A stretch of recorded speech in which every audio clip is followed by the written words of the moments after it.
On February 10, 2001, Kevin Harvick was announced as the driver for Richard Childress Racing's new third Cup team, the number 30 Chevrolet, sponsored by America Online. His first of 7 starts was slated for Atlanta in March, where he joined teammates Mike Skinner and defending race winner Dale Earnhardt. It hasn't even been a month since that announcement, and Harvick now arrives in Atlanta under radically different circumstances. With the poise of a veteran, Harvick has climbed aboard 2 of Dale Earnhardt's cars and steered them to finishes of 14th and 8th. At RCR, expanding to 3 cars is no longer a priority.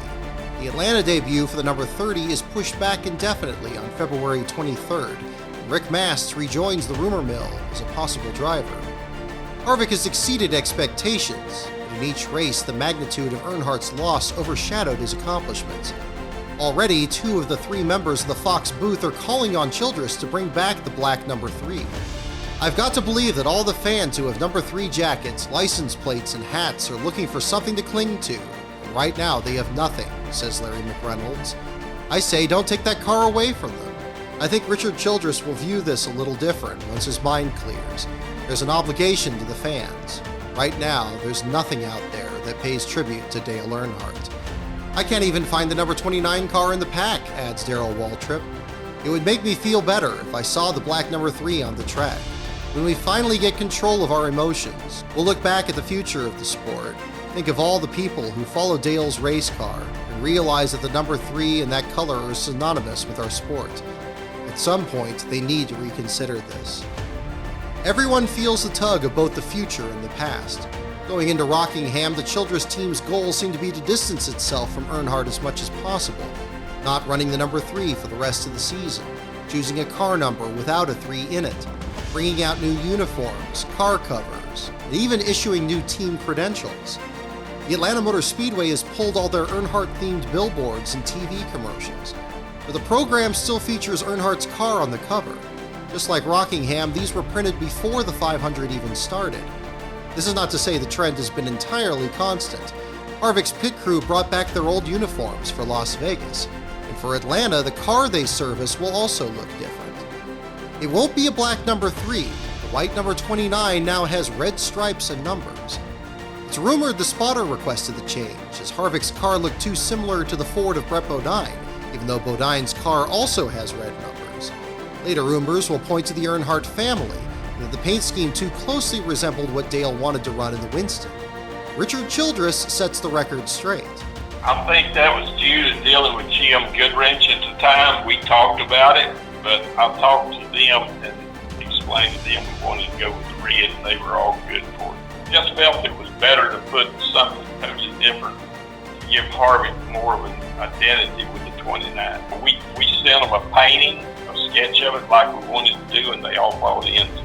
With its new look, Harvick has another fast car under him for what will be his first 500-mile race. It's not RCR chassis number 60, the Atlanta winner he ran in Rockingham, nor is it the Homestead machine run in Vegas. This is chassis number 70, the car Dale Earnhardt ran as a brand new car at Atlanta the previous November, when he finished second in the final points-paying race he ever completed, when he was runner-up to a first-time winner.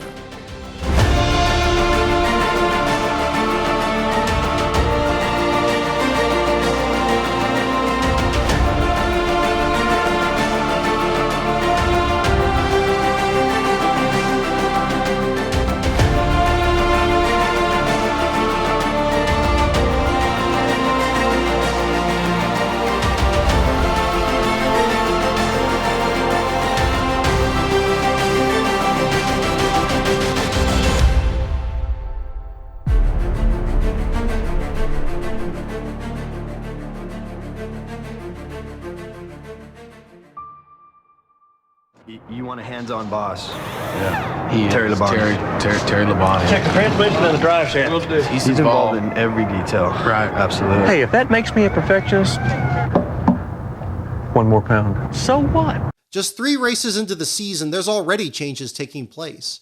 Disappointed with Terry Labonte's start to the season, including a failed bid at the Noble 5 in Las Vegas, there's word that Gary Dehart would be leaving as crew chief. For now, he takes notes during Labonte's test at his home track in Texas. Also testing is Kurt Busch, whose sponsorship issues may be solved. There's word that the Newell Rubbermaid Company is interested in sponsoring the number 97. By Tuesday, the rumor shifts to Sharpie, one of the company's subsidiaries, which had already signed on to sponsor the night race at Bristol. Testing in Atlanta was completed in February. On the 20th and 21st came Bill Elliott, Joe Nemechek, Dale Jarrett, Ricky Rudd, and Casey Atwood. The following week saw Kyle Petty, Dale Earnhardt Jr., Andy Houston, and Ricky Craven. Houston and Petty hope these tests will allow them to make their first Cup start since the Daytona 500, each trailing in points after back-to-back DNQs. On Tuesday, Newt Moore severs ties with Galaxy Motorsports and signs with MB2 Motorsports to be Ken Schrader's new crew chief, replacing Sammy Johns. Wally Dallenbach will also leave the team by Saturday. Interestingly, Pizza Hut, the very sponsor Galaxy couldn't secure during the previous offseason, is now rumored to be signing with Roush, either their truck team or with Kurt Busch's Cup ride. Junie Donlavey denies rumors that he's switching engine providers to Robert Yates and continues to stick with Mark Smith at TriStar Motors, formerly of TriStar Motorsports. There's also more details on the bizarre incident at Daytona, where a crew member was involved in a traffic accident that injured a beach patrol officer. The latest report says Joseph Fiorelli, who worked for Petty Enterprises, was driving with Jeremy Upchurch, who worked for an engine company, sitting in the passenger seat. Upchurch then allegedly stepped on Fiorelli's foot, causing their car to speed out of control and crash into the officer's SUV. In February, reportedly before the Daytona 500, NASCAR spent $750,000 to buy Dale Jarrett's former Busch Series shop, a 2.3-acre property at the corner of Evans Street and McClin Creek Road, east of Hickory, North Carolina. The sanctioning body is now converting the building into their new Safety Testing and Competition Center, which they hope to have open by late summer. This is something new for NASCAR, which in the past had performed all their R&D at facilities owned by manufacturers or race teams. The idea may have come from the American Society of Safety Engineers, or AASE, who in January wrote an open letter to NASCAR, suggesting they increase their safety efforts. In the letter, AASE President Samuel J. Gallardo asked NASCAR to let the organization help them form a safety committee and to, quote, implement new safety products and initiatives such as soft walls to prevent such tragedies from occurring in the future. It is unclear whether NASCAR has accepted their help. Since February 19th, they've had Conover Police provide 24-hour security on the site. Even the officers aren't allowed in the building and don't know what's inside. Despite multiple reprints, Sports Illustrated continues to sell out of their Dale Earnhardt tribute issue. On this day, SI's senior writer Leigh Montville is paid $200,000 by Broadway Books to write Earnhardt's biography. The book, At the Altar of Speed, will be released in early 2003. As Montville begins writing, more drivers share their memories of Dale. Bobby Labonte, who after his engine issues in Las Vegas is still the odds-on favorite to score his 5th Atlanta win, thinks back to his photo finish with the Intimidator. "I'm going to miss that. That was pretty neat," he says. "You never know. You might not have had a chance to finish like that again. As it turned out, I'm glad the race finished the way it did." Ron Hornaday admits that he was so upset when Earnhardt ended his Busch Series effort in 2000 that he, quote, said some things that I shouldn't have said. The two reconciled just before the 500, where Hornaday would enjoy a strong run in his first race for A.J. Foyt. "All I know is I lost a really, really good friend," he says. "He was like a dad to me, too." Hornaday enters the Atlanta race leading the rookie standings with 32 points. Kevin Harvick ranks third. Kenny Wallace publicly denies a report by Monty Dutton that Eel River Racing is about to shut down due to a lack of sponsorship and is only operating on a day-to-day basis. Wallace releases the following statement. "Again, I have to comment on rumors that have no foundation. Once again, Monty Dutton has written an article which simply has very little truth to it. Don't get me wrong, I respect Monty, but that article simply does nothing more than take our team apart from the inside out and scare away sponsors, not just from the 27, but all of NASCAR. The Eel River Racing Team is where me, Kenny Wallace, drove Sunday and will drive next Sunday and the rest of the season. Simple." There's also word that Penthouse Magazine wanted to sponsor Kenny's car, but that NASCAR stepped in to prevent this. NASCAR has no objection, however, to the next proposal from Atlanta-based Williams Brothers Lumber Company. Company owners Jerry Johnson and Sonny Calhoun are longtime race fans who have previously sponsored Mark Gibson's car in ARCA. This is not to say that things are much better at Kenny's old team, Andy Petrie Racing. On this same day, Oakwood Homes says they won't return to sponsor Joe Nemechek's 33 car for a third year in 2002.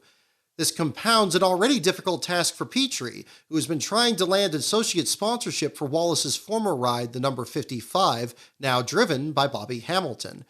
That help comes from Bari Italian Foods, which sponsored Petrie's third entry for Jeff Bodine in Atlanta the previous November. Despite an early exit and a last-place finish, the company resigns as Hamilton's associate backer, giving exposure to one of the Southeast's largest food distributors. NASCAR hands out multiple penalties from Las Vegas. The additive discovered on Mike Skinner's air filter isn't disclosed, but it does result in a $5,000 fine to crew chief Royce McGee. Peter Suspenzo, crew chief for Jeremy Mayfield, is fined $250 for adjustable braces. Chris Carrier, Joe Nemechek's crew chief, is docked $2,000 for the A-frames being below the minimum mandated thickness. Greg Connor is fined $1,000 for the same issue with the A-frames on Rick Mast's car. Over at the Dodge camp, Ward Burton evaluates his season so far.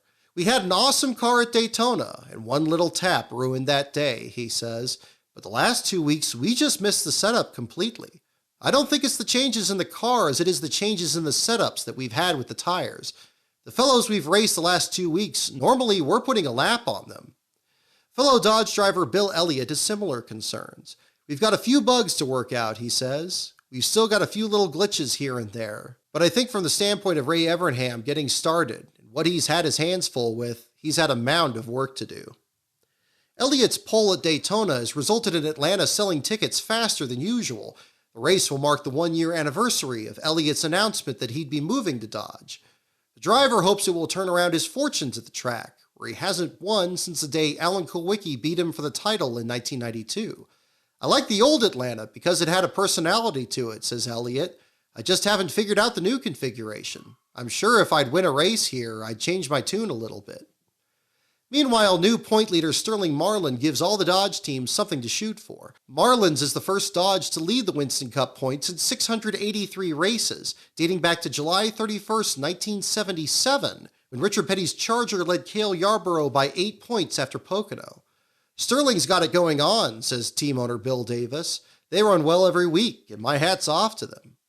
Pleased with his run the previous week, Marlin will run his Las Vegas car in Sunday's race. Let me ask you, being the points leader and without having won a race yet, and then you come to a race like Atlanta, did your strategy change a little bit? Are you a little less aggressive given the circumstances? No, we're not. I mean, we're going to take it race by race, and we had a good chance to win 2 out of 3 races. We had a good car at Rockingham and run out of brakes, but the car seems to be working real well here, and had a good run last fall, so we'll try to run the same chassis combination and see what we got.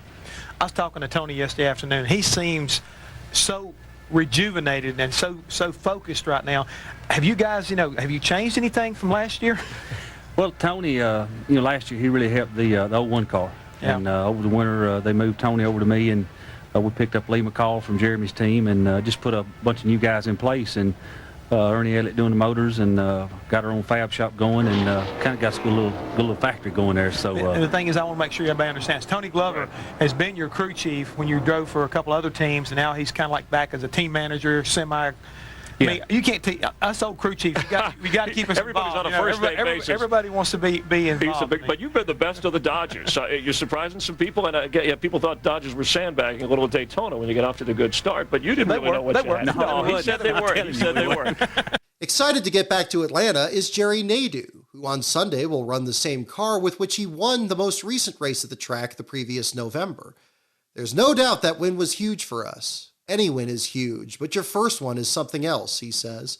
"With it coming at the end of last season, it sure gave us a little more incentive, a little more excitement. Not that we needed any, but it sure didn't hurt coming into 2001. You get a win, and then you really know that you can do this. You can drive with everyone else and get to victory lane. It means so much." Looking for a turnaround is Tony Stewart, who crashed out of both Atlanta races in 2000. On this track, when you do hit the wall, you hit it pretty hard, he says. There's not much room for error. The faster you go, the more racetrack you need to get your car back under control. Before practice on a cloudy Friday, both Stacey Compton and Kurt Busch's seatbelts are confiscated as NASCAR finds no proof that they are less than 5 years old, the maximum limit set by the inspectors. In the opening practice, Dale Jarrett is fastest over Jimmy Spencer, Jeff Gordon, Kevin Harvick, and a surprising Brett Bodine. I don't think everybody's cut out to run their own business, says Bodine, whose team is still repairing his car from Las Vegas. It's not for everybody, but that's okay. It's that way in any business. Some days I do envy those guys who just drive, because this is an awful lot of hard work, but this is my family's business. NFL legend Lynn Swann announces a $1 million pledge from Valvoline to the Big Brothers Big Sisters of America if Johnny Benson Jr. wins the pole. After coming up just short at Las Vegas, Benson only clocks in 19th for the race in Atlanta. Winning the pole is Dale Jarrett, his second in a row. He does so despite never quite holding the throttle wide open. I'm too old for that now, he says with a laugh. Starting second is Las Vegas winner Jeff Gordon, and in third is Todd Bodine. In just a few short weeks, Todd has gone from his last lap heartbreak in the Twin 125s to one of the hottest drivers in both Busch and Cup. He will again run both races at Atlanta. On Saturday, he'll take the place of Buckshot Jones at Jones's home track in pursuit of a third straight series win. Only Todd's spin at Daytona ranks him fifth in the Busch Series standings, 48 points back of the two drivers tied for the point lead, Kevin Harvick and Jeff Green. Michael Carvel's feature for the Atlanta Constitution tells the story of how Todd got the deal to drive for Buckshot's Busch team. Billy Jones, Buckshot's father, had followed Todd's career closely. I have watched Todd drive since Buckshot joined the Busch Series in 1995. Those two have had some battles, but we've always thought Todd was a good driver. Plus, he fits in with us. You don't ever hear about Todd getting into any trouble, and he's a good family man. Those things are important to us. Todd also has a long history with Gary Cogswell, who serves as Buckshot's crew chief. When Buckshot brought his Georgia Pacific sponsorship to Petty Enterprises to go Cup racing, Billy Jones had spent too much on the Busch program to simply shut it down, so Todd came on to drive. After Todd's back-to-back wins, Billy has decided to pay out of pocket for another 4 races in hopes of piecing together a full-time effort. Completing the top 5 in Cup qualifying are Mark Martin and Kevin Harvick. Harvick will seek another strong run in Saturday's Busch race, but will do so without his crew chief. NASCAR's discovery that his team was trying to inflate their fuel cell in Las Vegas results in Todd Berrier's suspension for both Atlanta and the following week's race in Darlington. Luckily, his double-duty effort means his Cup crew chief Kevin Hamlin will handle both races from atop the pit box, to be assisted by both Richard Childress himself along with team manager Will Lind. Behind Harvick and rounding out the top 10 are Jeremy Mayfield, Dave Blaney, Jimmy Spencer, Rusty Wallace, and Michael Waltrip. Now third in points with 3 consecutive top 10 qualifying runs, Waltrip is also putting together the schedule for his Busch team. ARCA driver Shauna Robinson will run his car in the upcoming races at Texas, Nashville, and Talladega. We picked 3 tracks that we thought Shauna was used to, says Waltrip. We are working to get her accustomed to the setups. The process is starting our team's development for the 2002 full-time season. The Nashville race, set for April 13th, will be the first run on the new concrete speedway. There, Robinson will pull double duty with the weekend's ARCA race, where Ken Schrader will also compete. Also joining Michael Waltrip racing for a few starts in 2001 will be Kerry Earnhardt, as Waltrip seeks to repay the opportunity that Dale Earnhardt gave him. For both Kyle Petty and Andy Houston, preseason testing pays off, as both make the field for the first time since Daytona. Petty lines up 18th, while Houston takes 29th. This is like anything you do, says Houston. It's just like going to a new job. It takes a while to figure out the whole procedure. I think by the time I get back to Daytona around the 4th of July, I hope I'll have it all figured out. Further down the lineup, many Ford teams continue to struggle. While Mark Martin starts 4th, Roush's remaining 3 teams rank 36th, 37th, and 38th. Ricky Craven, Houston's teammate, will round out the field in 43rd. The Pontiacs at Joe Gibbs Racing don't fare much better. Pre-race favorite Bobby Labonte starts 34th, just ahead of Tony Stewart in 35th. Rick Mast misses the race by 35 thousandths of a second. Joining him on the early ride home are Carl Long and surprisingly Casey Atwood, the first DNQ of the season for the Evernham team.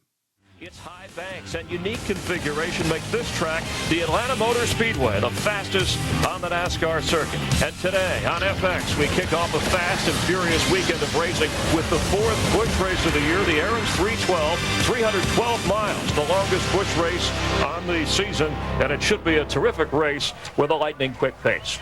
Saturday is a clear 40-degree day in Atlanta. In the infield, Darrell Waltrip puts on an IROC uniform from 1997 and climbs into his brother's Napa Chevrolet wearing a Hans device. Filming a segment for the following day's race, Darrell wants to settle once and for all if the device is comfortable to wear. He finds that it is, and demonstrates his head has plenty of flexibility and lateral movement. He also says he's able to get out of the car without taking it off, even before NASCAR has had a chance to widen the driver's side window. In happy hour, Jerry Nadeau puts up the fastest time at 187.101 miles per hour. Behind him are Sterling Marlin, Johnny Benson, Jeff Gordon, and Rusty Wallace. Wallace is running the car with which he won Michigan the previous August. Teams still aren't happy with scheduling the practice so early, as they anticipate the groove will change by the end of the Busch race. Extended by 8 laps in 2000 as part of a sponsor promotion, the Aaron's 312 is billed as the longest Busch race on the calendar. With the new horsepower package for 2001, it could also be the fastest. Practice and qualifying took place under cloudy conditions, so none of the 43 starters know how their cars will handle. Not one of the starters has ever won a Busch race at Atlanta. While 6 Cup drivers are in the field, defending winner Mark Martin won't make another Busch start until 2004. Storming to his first Busch pole and only his second series start is Ryan Newman, who sets a new series qualifying record at over 191 miles per hour, a lap that would have been good enough to start 6th in Sunday's Cup race. In fact, 26 of the 43 starters broke the previous track record, with Newman besting it by 6 miles per hour. But the Penske team's not happy with Newman's race setup. Prior to the start, they changed 4 springs in both sway bars. Starting 25th, Jimmy Johnson has had 3 springs changed and a track bar adjustment. Joining Newman on the front row is Kevin Harvick. Harvick looks for not only his first Busch win of the season, but also seeks to break his tie for the points lead with Jeff Green, who rolls off 21st. Harvick's team feels off their game without Todd Berrier atop the pit box, but there's a rumor that he's still watching the race from one of the suites. Harvick is still favored over Green, who in his previous 6 Busch starts at Atlanta has never led a lap and never finished better than 11th. Also unlucky at Atlanta is third-place starter Joe Nemechek, who in 9 previous Atlanta starts failed to finish 4 of them. Nemechek almost didn't finish his qualifying lap either, as the rear end started to fail. His longtime crew chief Bryan hopes the issue is resolved. All this could potentially help Todd Bodine in pursuit of his 3rd consecutive Busch Series victory, though he's never finished better than 4th in a Busch race at Atlanta. Choosing to run his Rockingham race winner instead of the Las Vegas machine, Todd has picked up sponsorship from Charter Pipeline. After starting 3rd and 2nd in his 2 wins, he starts 11th this time, and is still running on a week-to-week basis. The team's plans for the following race at Darlington are still unknown. Also making headlines is Scott Wimmer, who qualifies a strong 4th, his best of the young season. The Atlanta track holds special significance to Wimmer, who made his unexpected Cup debut there the previous November, driving an ARCA car. Near the back of the field, Carl Long shakes off his DNQ in Cup and will make his Busch debut. Rolling off last is 53-year-old Brad Teague for Jimmy Means. Long and Kenny Wallace drop to the back as they miss the drivers' meeting. The longest race of the year at the fastest track in NASCAR. Now Atlanta Motor Speedway unrestricted. Here we go. Green flag world racing.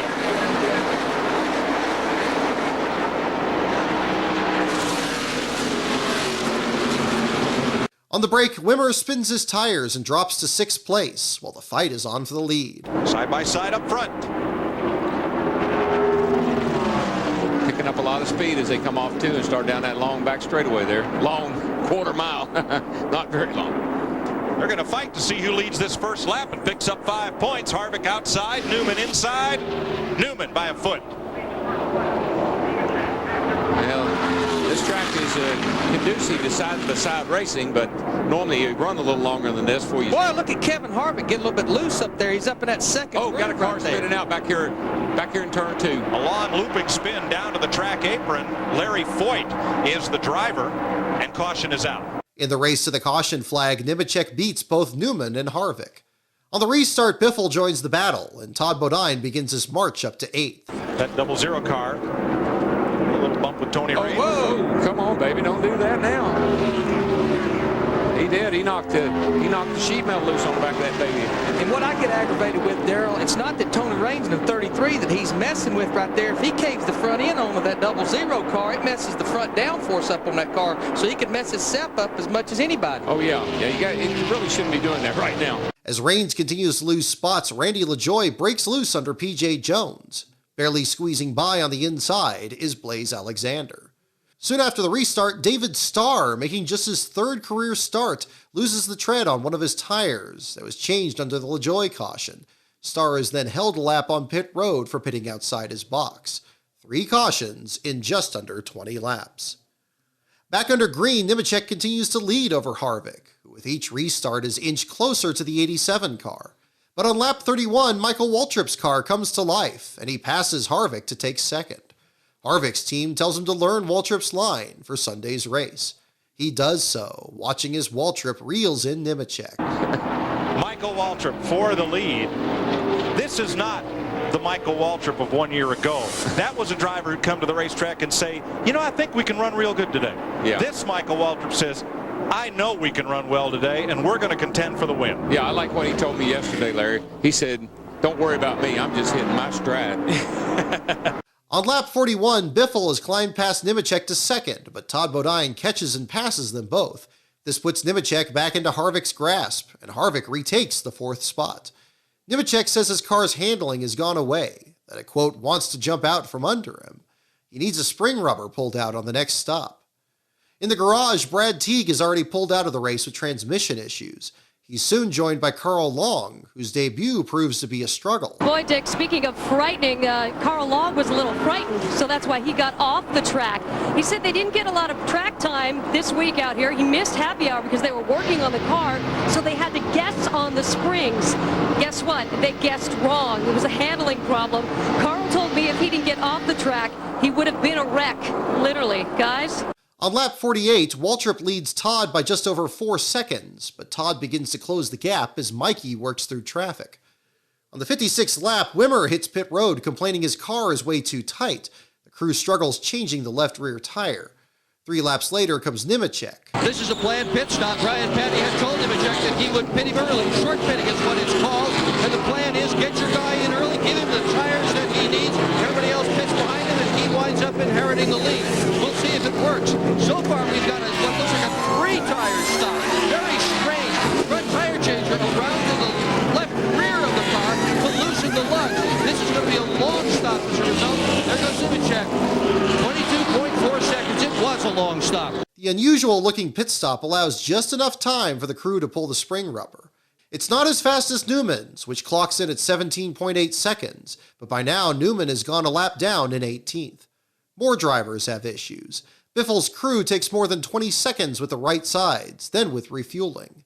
Bobby Hamilton Jr. reports a miss in the engine just after he races past Nemechek. Matt Kenseth coasts down pit road out of fuel, then stalls the engine. Michael Waltrip has his Cup crew servicing the car, but they only manage a 21.8 second stop. Todd Bodine's fortunes haven't improved since Las Vegas. They're even slower at a 24.2. Brett Bodine personally examines Todd's tires and says the wear looks good. What isn't good is an overheating problem on the 00, which keeps the team from adding tape. Also overheating is Kevin LePage. There are so many blunders, all of them combined practically cancel each other out. When the cycle completes, Waltrip retakes the lead from Hank Parker Jr. Let's crank it up, folks, for those of you with surround sound, and get the full sound of these Busch Grand National racers. Trouble out of turn 2. One car slow in the middle of the racetrack. Parker had run out of gas. They were 3 wide behind him, and the car shooting through the middle piled into Parker, Ashton Lewis. After losing the lead, Parker's car slows at the worst possible time, collecting Ashton Lewis Jr. and Tim Fedewa. Though the green flag stops have just been completed, the leaders come back down pit road. There aren't many of them. After just 82 laps, only 11 cars are on the lead lap. Harvick has to pit as he cut down a tire running over debris from the wreck. Nemechek gets out ahead of Harvick, but Mikey beats them both, blocking Biffle in the process. Todd gets an air pressure adjustment and moves into the lead, but when the race restarts, he radios that he has a vibration. The crew says they got all the lug nuts tight, so it's believed to be either a loose wheel weight or the result of low air pressures. Nemechek catches Todd and takes away the top spot. Behind them, Jimmy McMurray drops off the pace with a flat right front tire. Kelly Denton has a tire rub, and Bobby Hamilton Jr. reports his water is now over 260 degrees. Hamilton pits to cool the radiator. On lap 100, Nemechek continues to lead with Waltrip taking second from Todd. Moments later comes the biggest wreck of the day. For Tim Sauter and the 61 to go, and as they slide down off the banking, just nowhere for Elton Sawyer. What a hit. And let me tell you, the 61 car, Tim Sauter's lucky that wasn't in the driver's door. After tangling with Marty Houston, Tim Sauter's car slides directly into the path of a fast-closing Elton Sawyer. Sawyer is wearing a Hans device. Sauter is not. Moments after impact, Sawyer climbs from his car. Elton Sawyer, a proud owner of a Hans device, yes? Yes, ma'am. Wow, what a hit. I've never in my life hit that hard. I saw the smoke and Tim Sauter. The next thing I saw was the 61 coming down, and the spot had already said go low. When I turned, man, he come in my windshield so fast, and I'm a little sore in my chest area, but wow, if I hadn't had that device on, my head would have been all in that steering wheel. So thanks to Jim Downing and Bob Hubbard, really appreciate it. Hate it from my Georgia Bulldog car. It was wasn't where we needed it to be. It was a little loose, but we found a pretty good groove up top, and I was liking that, and thought we were going to have a pretty good, maybe a top 15 day, but look forward to Darlington. Yeah, take solace in the fact you're sitting here in one piece, and we're glad to see that. Mike? Down the track, there's an ambulance by Sauter's car. The driver is unconscious, and his helmet is cracked. Sauter regains consciousness and is ultimately checked and released from the infield care center. With 91 to go, the race restarts with a crank it up.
Up front, Ryan Newman and Chad Little try to get their laps back, but the quick caution they need doesn't happen, and Nemechek passes them both.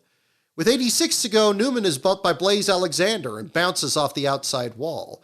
3 laps later, as Newman pits then incurs a speeding penalty, Harvick nearly finds the wall himself and slips to 9th place. Back up front, it is Biffle who is now tracking down Nemechek. Biffle clears him with 74 to go, the only driver to lead all 4 races to start the 2001 season.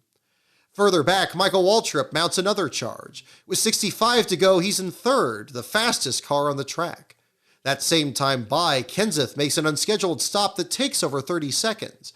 The car is overheating. Ultimately, Kenseth climbs out, not wanting to blow the engine. This race happens to be run on Kenseth's 29th birthday. Also celebrating a birthday this day is Martha Nemechek, Joe's mother, who isn't at the track to see her son close within 7/10 of race leader Biffle with 62 to go. 5 laps later, Mikey passes Nemechek for second, but race leader Biffle matches his lap times, keeping their interval at about 1.5 seconds. The tire fall-off is immense, and in the final laps, everyone is hanging on. With 45 to go, both leaders find trouble. As Biffle breaks loose and barely reels it in, Mikey slaps the wall in turn 2. The caution doesn't fall, so Waltrip must make his stop under green.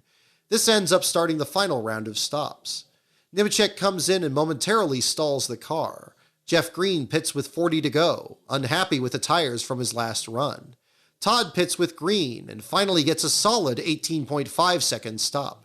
Mike McLaughlin, looking for sponsors on his Joe Gibbs Pontiac, has only 4th gear on his failing transmission. With 36 to go, Biffle finally pits. The driver wants a spring rubber pulled, and even though Jack Roush objects, the crew pulls it anyway.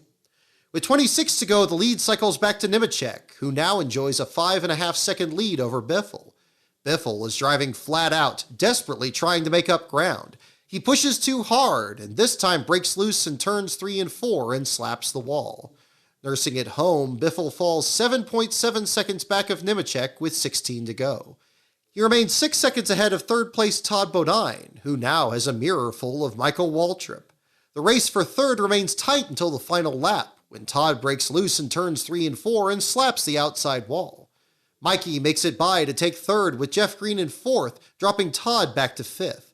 The finish is enough for Green to take sole possession of the point lead, now by 5 over Biffle and 18 over Harvick.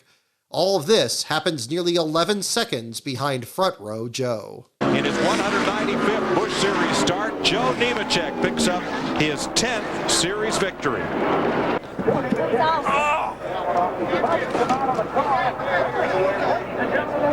Look at can you see the windshield? I'm going to stand up here. The windshield was incredible. Acknowledges his crew. Matt's with him.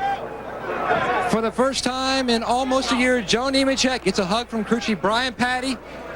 You made it back to victory lane. Congratulations. A big birthday for your mom. Oh, yes. I got to say happy birthday to Mom. How about that Chevrolet Monte Carlo? That thing's awesome all day long. We thought we were going to have a shot at sitting on the pole, and we ended up third. And, the track changed during the day. We got to practice yesterday under cloudy conditions, and today, the set before this last set of tires, the track seemed like it tightened right up. Told Bryan, I said, we got to loosen it up. He loosened it up there, and that last set of tires was awesome. I got to thank Cellular One, Nortel Networks, Kleenex, all the folks, especially Ed Evans. You couldn't make it, but his wife's fixing to have a baby anytime, so it was a good day for us. Did you question the short pitting call by Bryan? No, I've learned. I don't question I just tell him what's going on, and if we end up losing a race by short pitting one day, so be it. We end up winning one today. I thought I got my hats off to Greg Biffle. He did a heck of a job. We got a lead on him, and I know he was coming, and he had to push his stuff as hard as he could go because I was running mine as hard as I could, and I guess he just ran out of room there. But what a great day. Labonte has crazy numbers here in Atlanta. He's won 4 times. He's been second 3 others. He's led 640 laps of competition.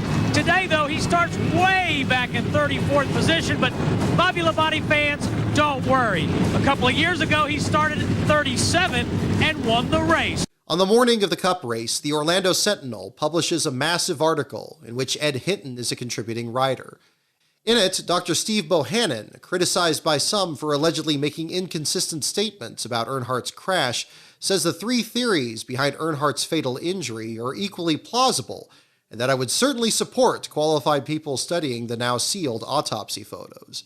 The article cites other doctors who express a similar opinion. As to what they could glean from the autopsy report without the photos, they seem to conclude that Earnhardt didn't suffer enough injuries to his face to indicate that it hit the steering wheel. Back at the track, Todd Bodine is fitted for his own Hans device, having discovered his own safety system was 40% less effective. The car color may be white, the number changed, but there's no masking the desire and growing maturity of the late Dale Earnhardt's replacement, young Kevin Harvick. The 25-year-old starts 5th and only his 3rd NASCAR Winston Cup start. A yellow stripe may be on his bumper, but this rookie has handled the pressure of an impossible situation like a veteran. Today, he hopes to leave one more RCR victory mark in Atlanta, but he has to climb that mountain at his own pace. As weatherman Willard Scott gives the command to start engines for the Cracker Barrel Old Country Store 500, plans are in place for lap 3. In the garage area, 7,000 black balloons will be released, 1,000 for each of Earnhardt's 7 championships. and fans are asked to hold 3 fingers to the sky. The previous 2 races saw early trouble, meaning the 3rd lap took place under caution. We hope you're at the ready with NASCAR on Fox getting set for round 4 of the Winston Cup Series. Pace cars off, boys. Reach up and pull on them belts one more time. Come to the green flag. Feet. Here we go, guys. It's going to be a big one. Green flag. We're racing in Atlanta.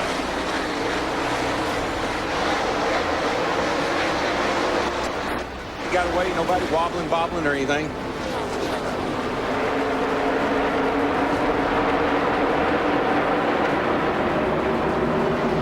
Three wide. Right off the bat, we go 3 wide down the back. Look at Harvick at 29. What a little hot rod he is. Well, he's got 300 miles of practice. He was out there all day yesterday, so he kind of knows what to expect. And he comes up for 2nd place to Dale Jarrett at lap 1. That Hendrick horsepower is pulling him down that front straightaway, though. And I'm sure he'll probably give Jeffy a little room to get down in there. There, we'll see him running even 3 and 4 grooves up the racetrack. Harvick gets a real good run off turn 2 right there. But when the tires are fresh, got good grip, they'll tend to want to run around the bottom of this racetrack. Everybody's just kind of feeling their car out right now. Low air pressure. Track's a little dirty from setting overnight. Todd Bodine hunting a hole in between those 2 cars. It's not there, not quite wide enough. Oh, trouble, guys. Jerry Nadeau. Here they go through the grass.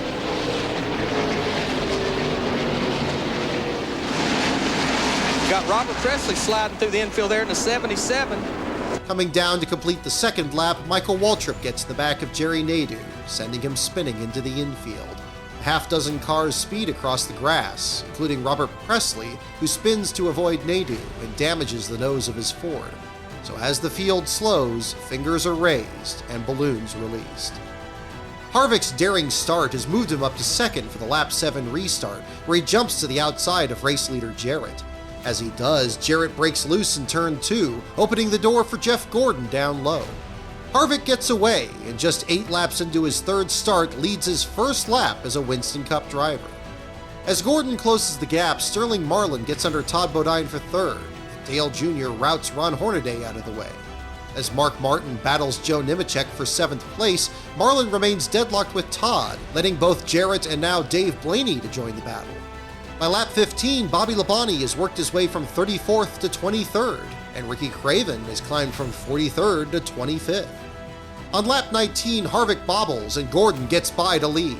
Gordon is the only driver to lead each of the season's first 4 Cup races. 7 laps later, Matt Kenseth is one of the fastest cars on the track. He's climbed from 38th to 12th, and the next time by blasts past Jr. in the high lane. There's racing everywhere. Rusty Wallace passes Joe Nemechek. Steve Park threads the needle between Andy Houston and Terry Labonte. Ricky Rudd climbs to 15th, gets a massive run, but has to check up. Craven continues to climb to 19th on lap 32, and is now reeling in both Jason Leffler and Michael Waltrip.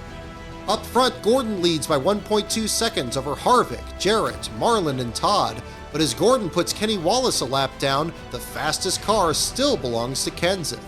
From laps 36 to 40, Kenseth carves nearly 0.6 of a second off his deficit to Gordon. By lap 49, Nadeau has recovered from his early spin. Though his team can't find the right balance on both ends of the track, Nadeau has willed his race-winning car up to 17th.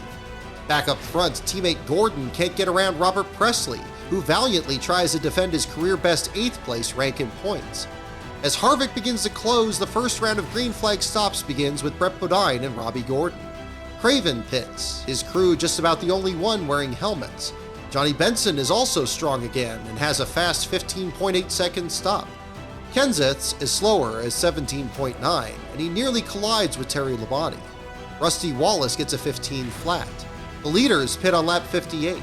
Jarrett gets adjustments and a 15.9. Gordon's crew struggles with the right front for a 16.2. Marlin gets 4 tires in 16 seconds. For Harvick, there are no adjustments. Since Marlin has earned the fastest time on and off pit road, the lead battle shifts to he and Gordon on lap 64. But the 24 is too much for the Dodge, and it digs its way past by running the low line through turn 4. Harvick holds 3rd over Kenseth. Further back, Michael Waltrip is off the pace in 34th. He thinks he has a broken shock, perhaps from the contact with Nadeau. As Gordon weaves his way through lap traffic, Todd Bodine says he may have smoke in the cockpit, and asks if the team used wood to space the ballast in the frame rails instead of aluminum. As the 66 team diagnoses the issue, Fox does their first crank it up of the broadcast.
Gordon continues his torrid pace. By lap 79, he's about to lap Mike Skinner. Not far in front of Skinner are both Bobby Labonte and Jeff Burton. 4 laps later, Waltrip is about to pit for his shock issue when his teammate finds trouble. Steve Park blows the engine off turn 2 and coasts behind the wall, done for the day. The second last place finish of Park's career, his first since Las Vegas the previous season, draws the second caution of the race. Despite purposefully choosing a stall between a garage entrance and teammate Jerry Nadeau, Gordon still gets stuck behind Nadeau on his stop. Marlin and Harvick have near identical stops just 1/10 apart. Junior overshoots his stall and has to back up, costing him valuable time. The team blames a loose wheel from Marlin's car, but footage proves them wrong. Waltrip also makes a stop, where the crew lifts the hood and discovers a broken bump stop with the left front jack screw. The team backs out the screw and sends him back out. Back under green on lap 88, Bill Elliott tries to get his lap back from Gordon, but Gordon is busy holding off the duo of Harvick and Jarrett. On lap 95, Jarrett is now second and under Gordon for the lead. As the two continue to race, Dave Blaney is on the warpath. After restarting 6th, he is up to 4th and challenging Harvick for 3rd, all this despite a persistent tight condition. Blaney passes Harvick, and by lap 107, Gordon leads Jarrett by open track with Blaney still closing in 3rd. Further back, Junior is climbing back into contention, battling Todd in front of him and Benson charging from behind. During his previous stop, Junior's tire changer Steve Wolf injures his ring finger. With Park out of the race, Park's tire changer Mike Atwell takes his place, along with his own tire changer. Jeremy Mayfield qualified 6th, but along with Robbie Gordon and Kurt Busch missed driver introductions and had to start at the tail end of the field. Mayfield is also suffering a stomach flu, which twice made him vomit before getting in the car. Now on lap 111, Mayfield's car isn't feeling much better. An issue in the right front wheel has sent him in for an unscheduled stop. He pulls behind the wall for several laps, continuing what has been a rough start to his 2001 campaign. Bobby Labonte also struggles during this run, complaining his car is handling like a dump truck. Pulling a spring rubber and adjusting the track bar hasn't fixed it. Jerry Nadeau continues his charge. By lap 116, he's up to 6th and closing on Marlin and Kenseth. Gordon still leads by nearly 2 seconds, but Dave Blaney capitalizes on the long run. By lap 131, he has caught Jarrett, and as Gordon catches traffic, the two engage in a spirited battle for second place. Pounds of spring rate, that'll help that old car turn up off the corner. There's Dave Blaney, 93, he's going for second here. I'd be running down there and asking Blaney what he's doing. Keep talking about these cars not turning. It brings us right back to what we were saying earlier about that downforce in the front. Now that Dodge is coming up through there. Tires getting a little bit worn. Got a little bit more front grip, but his car's turning like it needs to. He's able to get back to the throttle. He's gaining on that 88 car of Dale Jarrett. And Dave Blaney completes the pass for second place. You know, I think Blaney thinks he's at Eldora. He's driving that thing down in there like he's at Eldora, got that big right rear, and he's laying it up there against the fence and gassing it and going. As Jarrett tries to figure out Blaney's line, Rusty short pits, looking to remedy a terrible push. As more of the leaders come in, one stays out too long. Jeff Gordon, could he be out of fuel? He's out of fuel, I believe. Jeff Gordon just came on the radio and said there's something wrong. Then he came back out and said, I think it's out of fuel. He says he thinks he's out of fuel. It could be a long way down pit road for the guy who was leading the race. He's not going to make it. He'll never make it around. He's almost stopped.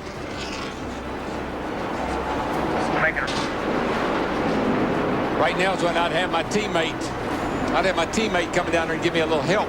Come on, somebody give him a push. Look at how far he's got to coast. He's in turn 4. I'm really surprised he made it all the way around because he's not going very fast. Larry, how does this happen?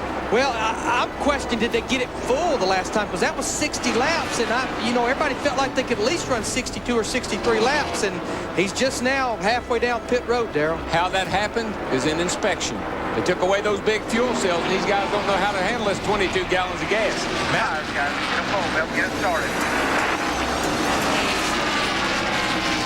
Cars. Number of teams had trouble in happy hour.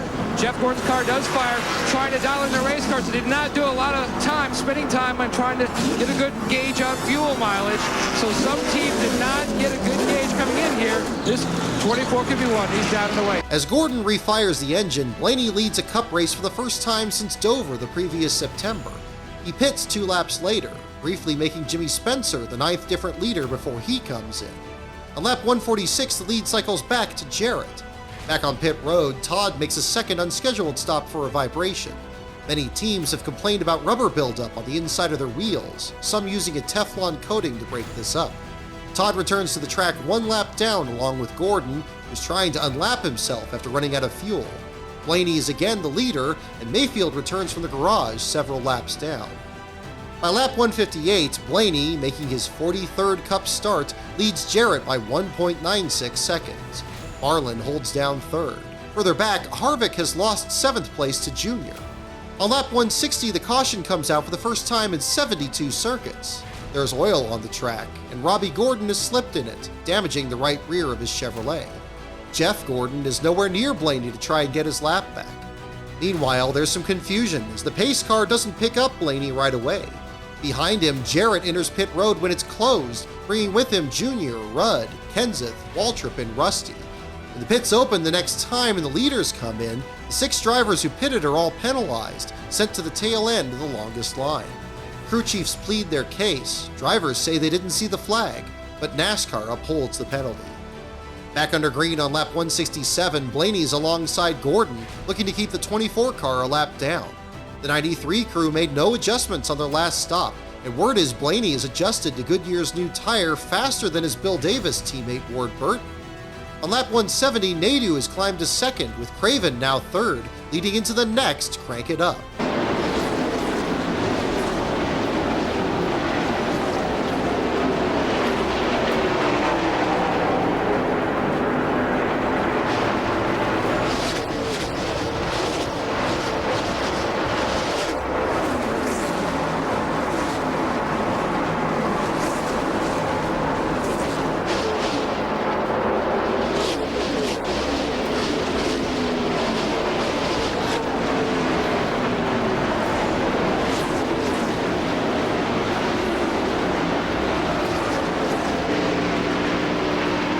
By lap 175, Blaney is 2nd fastest to Nadeau, but still maintains a lead of 1.66 seconds. Behind them, Harvick nearly bangs doors with Benson in a battle for 6th.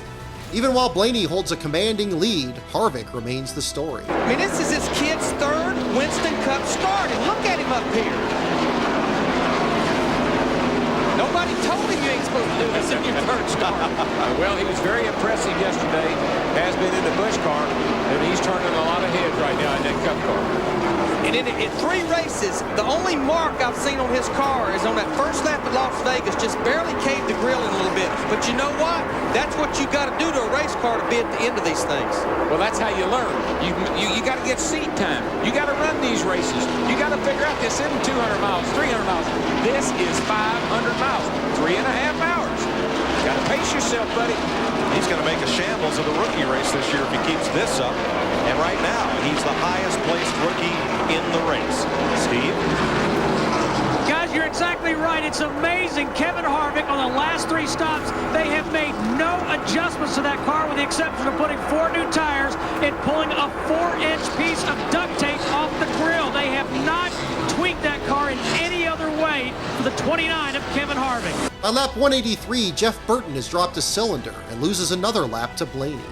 Burton's engine sounds noticeably off, as does the number 27 of Kenny Wallace.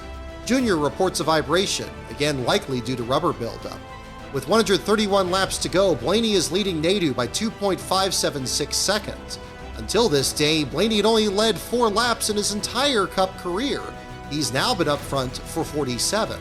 At Atlanta the previous November, Blaney was among the top 5 on the final restart when he ran in the back of another car, spoiling his run. Now in a fleet new Dodge, leading the very car that beat him that day, Blaney is determined to set things right.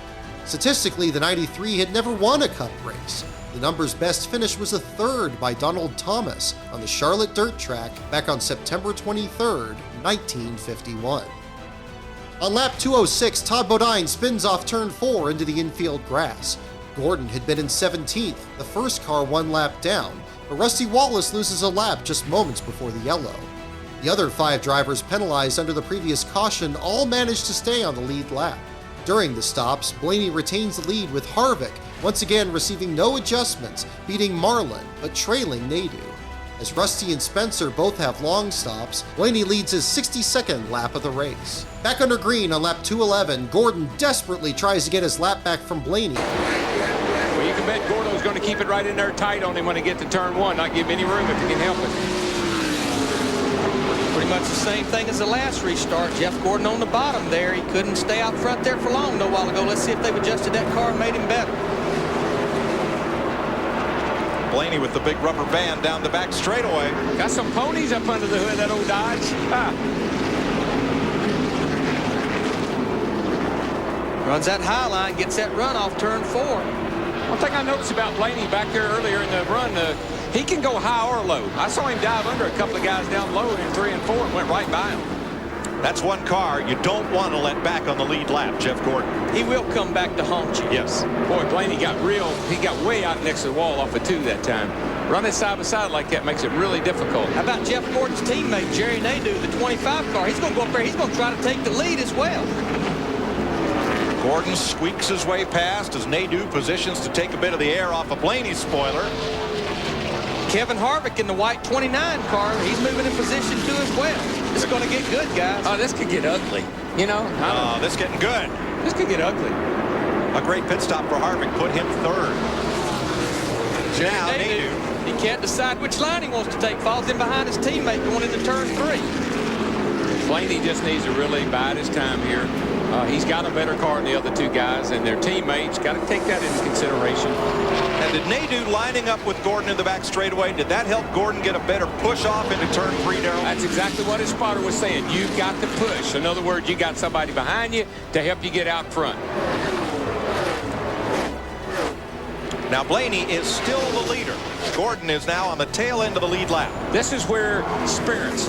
You need to really, really mind your manners here. Use your spirits and don't get in trouble here, guys. You know what makes me feel good about being up here in the TV booth, DW? You look at Dave Blaney, Jerry Nadeau, Kevin Harvick. This is the future of Winston Cup racing. We're just starting to see these guys. That's right. And of course, Gordon's there to lead them on. Blaney's won more than 200 sprint car races in his career. 5 times he's finished 1st or 2nd in the world of outlaws. One thing he just doesn't want to do right at this point is get frustrated.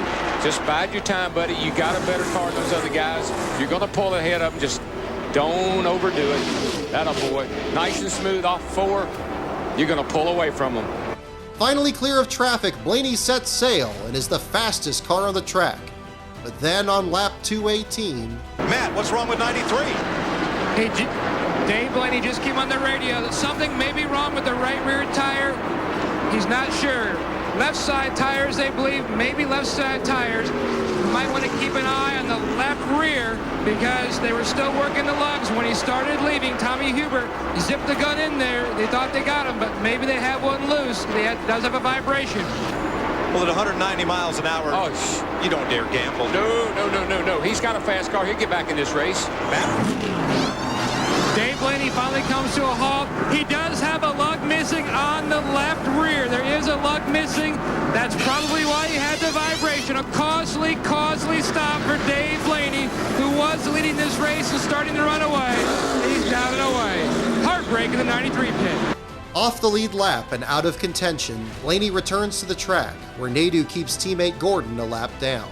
With 102 laps to go, Nadeau is 1.357 seconds over Harvick, in position to score his second straight victory at Atlanta. Further back, more drivers find trouble. With 96 to go, Kyle Petty's first start since the Daytona 500 ends with a blown engine. Petty doesn't draw the caution, but 2 laps later, Mark Martin does. Radio crackles in Nadeau's ear, telling him to slow down and let Gordon get his lap back. But his lead is so big that Nadeau has to practically stop short of the line to let him by. After Martin nearly misses the entrance to the garage area, the leaders pit once more. Nadeau gets adjustments in 16.7 seconds, but Marlin and Jarrett's are faster, and Harvick once again calls for no adjustments. Blaney had tried to pit just before the Martin caution, and under yellow we discover why. Here we got the left rear off the 93 car. They've got to have a lug stud problem. They've been having trouble with that left rear. They've got to have a lug problem. This is the left rear tire off Dave Blaney's rolling down the backstretch here. Can you imagine the heartbreak to have a car that good, a car capable of winning a Winston Cup race, and have a failure like that? Matt, what's going on with him?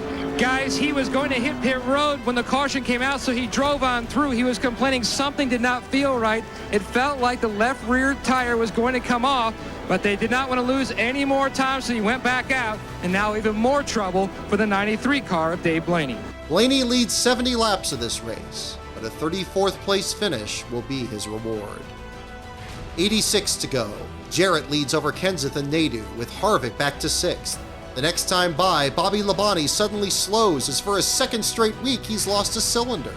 Up front, Nadeau catches Jarrett and rockets past into the lead, the 19th lead change of the race.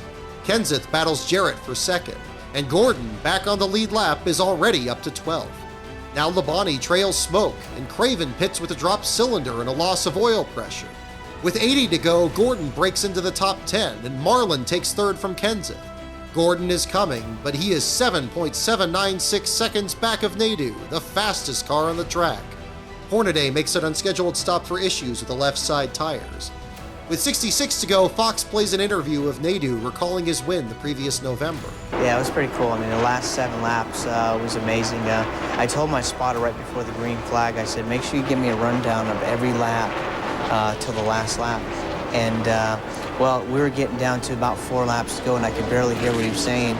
And he started out, you know, saying like, okay, 7 laps to go, 6 laps to go. Then it was like 5 laps to go, 3 laps. I mean, he couldn't talk. So that tells you how excited, you know, he was and the team was. And you know, after we did our donuts and come on pit road, every one of our guys on the team had a tear in their eye.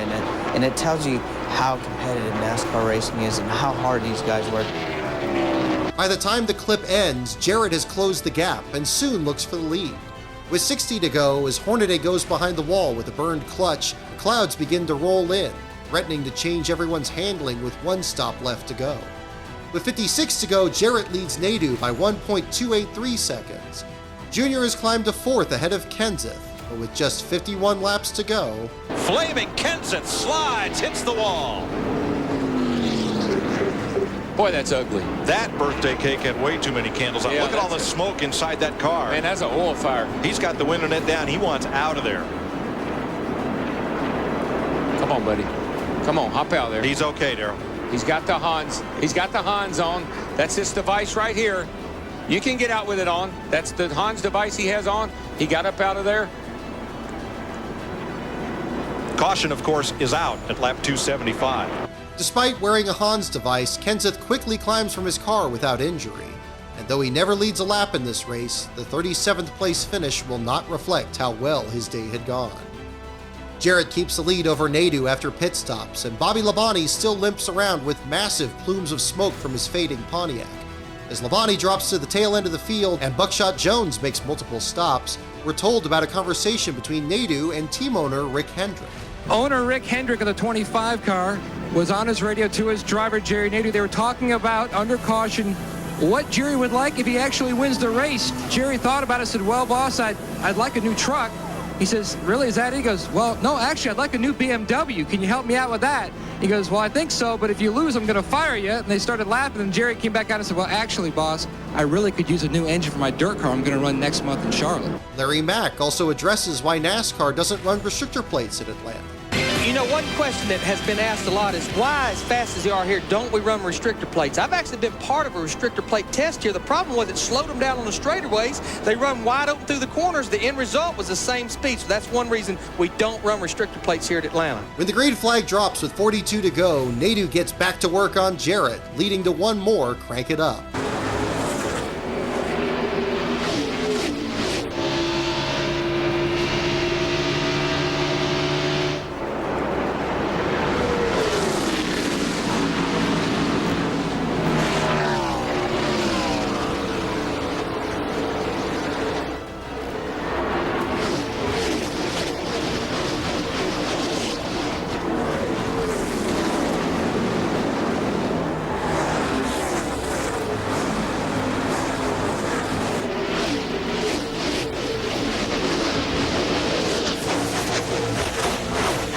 With 39 to go, Harvick gets under Jarrett for second, and the two remain locked side by side for nearly 3 laps until Mike Skinner bounces off the wall, drawing another caution with just 34 to go. This time, Jarrett stays out with Marlin, but Nadeau, Harvick, Jr., Gordon, and Benson pit with several other leaders. Nadeau begs to take 2 tires, but interim crew chief Gordon Gibbs knows that wasn't the right call in Vegas and makes him take 4. Jr. gets another adjustment, hoping to fix a tight condition. He's frustrated as his car keeps stalling every time he leaves the pits. The green falls again with 31 to go. Harvick in third sets to work on second place Marlin. Jr. gets Gordon loose and the pair race side by side. Stewart slows with a flat tire and makes it to pit road. Once again, Nadeau catches Jarrett for the lead, the 23rd lead change of the race, and Harvick battles Marlin for third. Jr. then gets Marlin for fourth, and the Coors Light Dodge slows in a plume of smoke. The engine is blown, and for a second straight race, the point leader coming into the event will be left with a poor finish. As Marlin pulls behind the wall under the 8th caution of the race, Stewart loses another tire, and Presley endures a long stop. Only 10 drivers are left on the lead lap. Can Jerry Nadeau make it 2 in a row? Can Dale Jarrett put the Ford in victory lane for the first time this year? Can Kevin Harvick win in only his 3rd Winston Cup race? Can 4th place Dale Earnhardt Jr. be the 3rd Dale Earnhardt Incorporated driver to win this year? And can Jeff Gordon come from a lap down to make it 2 in a row? 21 to go at Atlanta. Hammer down. He spun the tires a little bit, Nadeau did, but he got off. All right. Got the 96. Andy Houston. Michael got in the back of him on the restart there. Spun him around. I don't think there'll be a caution. Well, he'll get going. They're holding on the flag. Looks like we're going to stay green. Houston's spin doesn't draw the caution, and the race is on. Nadeau spins the tires but stays ahead of Jarrett. With 20 to go, Gordon gets to the outside of Benson for 5th. With 17 to go, the 24 is the fastest car on the track, 1.429 seconds back of the lead and closing. With 15 to go, Nadeau breaks loose, and Jarrett is all over him again. Rushing in from behind are Harvick, Jr., and Gordon. All are within sight of each other with 11 to go. All will settle the win amongst themselves. 10 to go. Gordon is fastest of the leaders as Jarrett looks under Nadeau for the lead in turn 1. Heading into turn 3, Harvick charges on Jarrett for second. 9 to go. Terry Labonte is fastest but holds a distant 7th place. Harvick runs the middle through turn 3, continuing to light a fire under Jarrett. With 8 to go, he's all over the 88 into turn 1, then under him off turn 4. 7 to go. Jarrett holds off Harvick down the backstretch, then gets under Nadeau off of 4. Jarrett leads by a fender, but with 6 to go, Harvick dives into turn 1 to make it 3 wide. Jr. and Gordon drawing closer in the high lane. Jr. pushes Jarrett ahead of Harvick, but Harvick gets another big run down low, and they're 3 wide again. Harvick leads with 5 to go, but Nadeau forges ahead. Jarrett stuck between Jr. down low and Gordon up high. Harvick clears Nadeau off turn 2 to take the lead. Gordon ahead of Jarrett in 3rd with Jr. holding 5th. Nadeau battles back into turn 3 with Gordon in tow, while Jarrett and Jr. fall back. 4 to go. Gordon follows Nadeau up high, but Harvick extends his lead. Jr. drops off the pace with a flat right front tire. Gordon gets under Nadeau in 3. He'll clear him with 3 laps to go. I don't know if you're sitting down at home, but there's 120,000 people on their feet here at Atlanta. And here comes Jeff Gordon closing down on Harvick. Kevin Harvick trying to become only the 5th driver in NASCAR history to win in only his 3rd Winston Cup start. And I know Richard Childress has got to be jumping up and down with joy right now, no matter what happens. And somewhere, too, must be Dale Earnhardt, because this is his car that Kevin Harvick is driving. The paint is different, the number's different. But not since Dan Gurney in 1963 at Riverside, California, as a driver won in his 3rd start. Jeff Gordon's going to give it all he's got this turn. This time he's going to try to go down bottom. He's going to try to get down under him. Gets a good run there in the middle of 3 and 4. They'll be coming for the white flag right here. 1 lap to go. The Childress team trying to go to victory lane for the 2nd year in a row in this race. We had a photo finish here last race. We're getting ready for another one, folks. Get up off your seats. Here they go. For 2 in a row, trying to set him up. Gordon's going to make the big move on the inside when they get down here to turn 3. Slow car might be in the way. Here he comes. He's going to drive it to the bottom. Oh, Harvick's leaving a lot of bottom. This slow car is going to be in the way. Just like a year ago, he's going to get him though. Here they go. Gordon got loose. It's Harvick. Harvick by inches. Harvick by inches. Harvick by inches. What a race. What a finish. How did Jeff Gordon hang on to that car that loose off turn 4? Man. We got him. Tell me we got him. 29 car. You got him, buddy. Harvick, you got him. 6/1000ths of a second. Right. Nice job.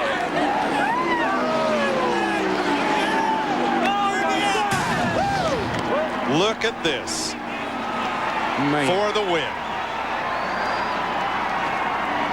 That is ever so 6/1000ths of a second. A replay of a year ago with Dale Earnhardt and Bobby Labonte. That's an incredible finish. What a job for that young man. Somewhere up there, I think Dale's smiling. And Dale is jumping up and down right now. Good job, guys. So. Where is he?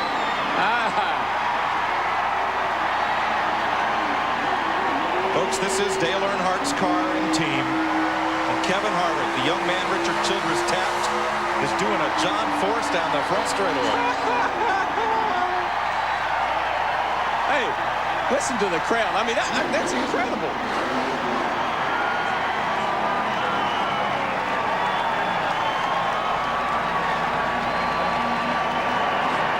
Steve Burns.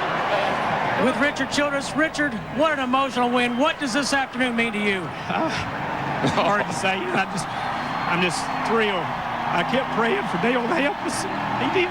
Richard, I saw you say something to Danny Earnhardt, Dale's brother. What'd you say? This is for Dale.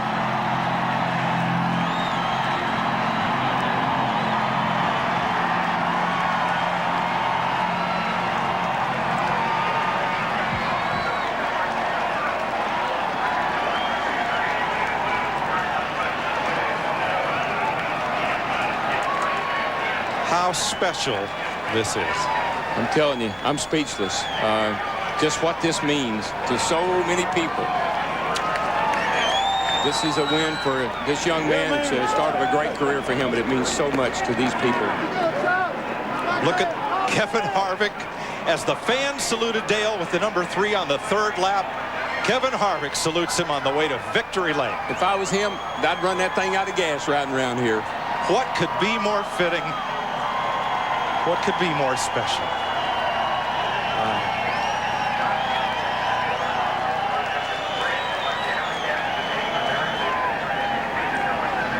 If you believe in storybook endings, folks, this is one for the books. I'm telling you, I got a big old lump in my throat. In just 3 starts, Kevin Harvick has finished his first race, earned his first top 10, then led his first laps. Here, he leads just 2 times for 18 laps, but is a threat the entire day. Consistent with their determination, his team is battered and bruised, but unbroken. For the second time in 21 days, NASCAR fans are shocked to tears, but this time they are tears of joy. I've said it time and time again, a legacy is not about what you did while you were there. It's about what happens after you're gone.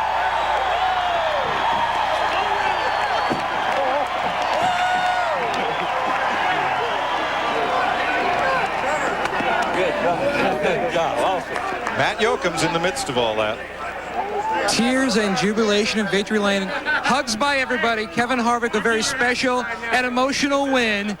Did you ever script your first career win like this? I don't know how you could script it any different. As everybody can know, I'm sure this is going to be pretty difficult for all of us, but none of us expected this soon, and the unfortunate circumstances, and all I got to say is this one's for Dale. Take us on the pass for the lead and the win. I mean, the car was tight, and I didn't really know if we could do it, or, you know, but we never give up, because that's the attitude of this RCR team, and this Goodwrench Chevrolet was good all day long, and we just kind of bided our time, and I think somebody was watching over us. Harvick becomes NASCAR's 159th different Cup winner, moving him to 11th in points in only 3 starts. It's the 70th win for RCR, and the first for the 29 since July 27, 1967, when Dick Hutcherson won at Maryville, Tennessee. All this, of course, does not begin to describe what this win means. This made it a lot better for everyone on the team to try and heal a little better, says Harvick. We're racing hard for one reason right now, and that's to do the best we can in Dale's memory. You've got to be aggressive to win in Winston Cup, and Kevin was when it got to the end, says Childress. It brings back memories. It's been a very emotional time for me and this team. We've done a lot of praying together and working together. This is the most adverse conditions a race team can be in. We got the lead, and I looked up at the sky and said, "I need your help, old buddy," and he was there. I know Dale's looking down at us and smiling. You're not ordinarily satisfied with second place, but given the outcome of today, is second place okay? As much as I want to get excited about our second place run and how great our team did, I got to congratulate Kevin Harvick and that whole Richard Childress team. I mean, what an emotional victory for them, and it's obvious that somebody's watching over us right now, and that was just a great battle. You know, he did what he needed to do to win the race. He drove a great race. He's aggressive, he's smooth, and that team gave him a good car, and he made the move. You know, he took him 3 wide and got the lead, and that was the move of the race right there that won it for him. And I was a little bit better than him, but I didn't think I could even get up beside him. We come off turn 4, and I got to the bottom, pulled the Bobby Labonte move, and got up there, and for some reason that Goodwrench car just it doesn't know how to lose here on the last lap. Jeff Gordon takes second and rides his hot streak into his first point lead since the 1999 Daytona 500. God blesses us all, but he's definitely watching over that team, says Gordon. Kevin is a great driver. He made the move that won the race when he went 3 wide. He looked like a veteran to me. I think a higher power wanted to see that outcome. On Nadu letting Gordon get his lap back, he jokes, "He's got all the meals on the house. Hey, I'll even send him to the Bahamas." Sterling Marlin's engine failure leaves him 35th, dropping him to 4th in points. This lets past both 4th place Jarrett and 7th place Benson. 1 spot behind Benson is his teammate Ken Schrader, who earns his first top 10 since the September 2000 race at New Hampshire. With Junior's flat tire, Terry Labonte inherits the 5th spot, by far his best finish of the young season, and his first top 5 since Talladega last fall. Mike Skinner comes back from both losing a lap and bouncing off the wall to finish 9th, 1 spot ahead of Kurt Busch, who earns his first career top 10. Busch is the only Roush driver to not suffer engine trouble. His 3 teammates come home 30th, 37th, and 41st. Next, the Winston Cup Series travels to Darlington, where just 1 month earlier, saddened Earnhardt fans walked the track in silence. Now, with his car back in victory lane, how many of those fans will fill the stands? And how many will cheer for NASCAR's newest star?